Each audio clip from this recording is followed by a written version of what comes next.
Welcome back to the Bettor Hour, and it's time for us to give you stats you should know. All of our hosts are going to go around and give you 2 stats that you should lock in on before you start betting your money tonight. Are we ready? Ready. All right, Alex, drop some numbers on me. I got a wild number. Ooh.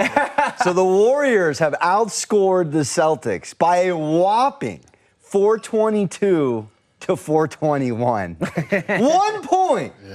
All 4 games by double digits. I just find that fascinating. That 4 games were all double digits. Everyone covered that one, yet we're 1 point different through 4 games. 2 blowouts, 2 close games. Yeah. Well, defense has been the difference, really.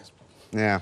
That's close. I mean, it's 2-2 back in Golden State. That's going to be interesting. Yeah. I got another one on the round. That one is fine. Keep that second one locked in. What you got? I have the Braves are on an 11-game win streak. This is a stat you should know. They're playing the Nationals today. They're last in the NL East. They're winning by an average of 4 runs a game, outscoring opponents 74-30. It's definitely a big stat you should know today, going into MLB.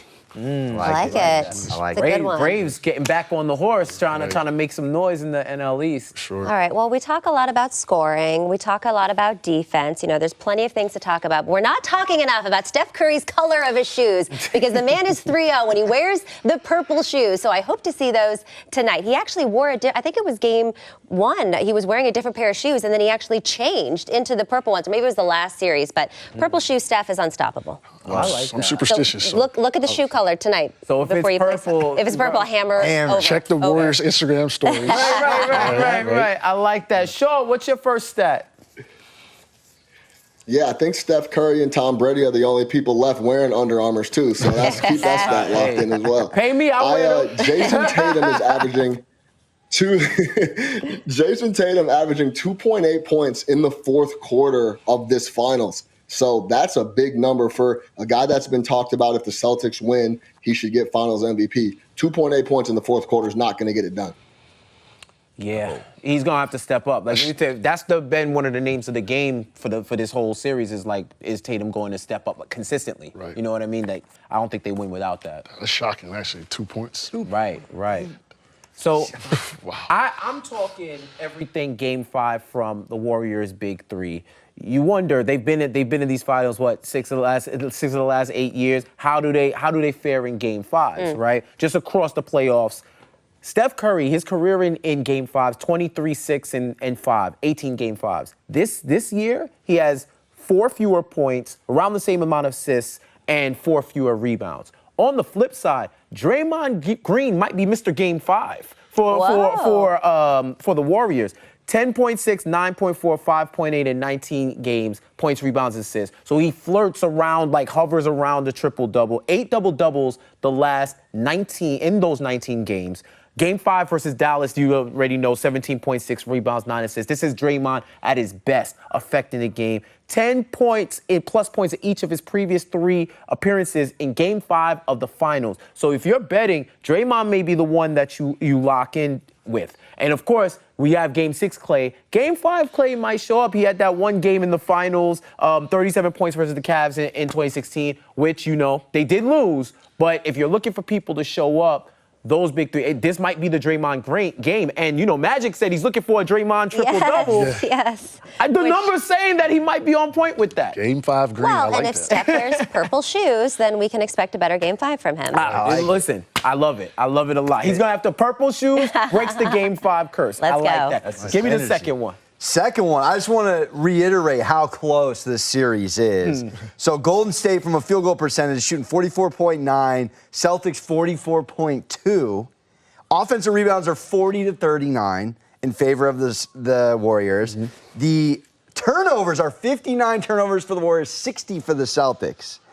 And Boston has a little bit more free throws, but the rebounds separate by 4, and they both have the same amount of 3-pointers. That's just unbelievable. That's nuts. It really comes down to when those turnovers are happening, how many points. Even the points off turnovers is kind of comparable, right? Yeah. So every play matters, and I think this is indicative of it. For sure. What about you, John? I got one that's going to be good for Golden State. Teams coming off games where they shot less than 41% in the finals are just 1-8 straight up and against the spread in the last 9 tries.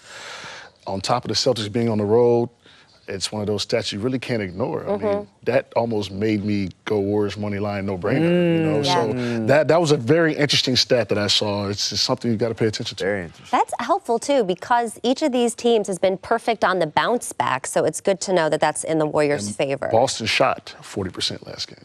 Wow. So Yeah. There you go. the 141 number. Yeah. All right. Win the rebounds, win the game. If you remember back to Game 3, the Celtics absolutely torched the Warriors on the board. They were 47-31 overall and 15-6 on the offensive glass. From Game 3 to Game 4, the Warriors went from only 31 total boards to 55 in the next game. So whoever is winning the rebounds is winning this game. Yeah. And Robert Williams, we don't know what's going to happen with his knee, but we know he's still grabbing them rebounds, getting rebounds over this. So it's so critical where you win certain key matchups, you win this game. Yep. But then they could turn around, someone gets blown out, and we're like, what the heck is going on, right? Because to your point, the scoring is so even, but if they're getting torched on the boards, you can't win. Right, exactly. Boardman gets paid. Boardman gets the ring. Hey, So that's we heard the right. formula. We know what it is. Sean, what's your second stat of the night? Yeah, since January 12th, the Celtics are 12-1 straight up and against the spread after a loss, 7-0 in the playoffs with an average victory of 15.6 points a game. So this kind of goes against John's point of the bounce back or so Boston shot 40% last game. The Warriors should be a shoe in here, right? But according to what Boston's been doing the last 6-7 months, they've been bouncing back after a loss in a major way. Something's got to break. The Rangers unfortunately broke. I hope it's the Celtics tonight. Right. Listen, the Lightning fans, let me know. I'm sure. if you had One right here. Vasilevsky mistaken, now you know. And I'm like, hey man, if y'all beat up on our kids, but we'll be back next year. All right.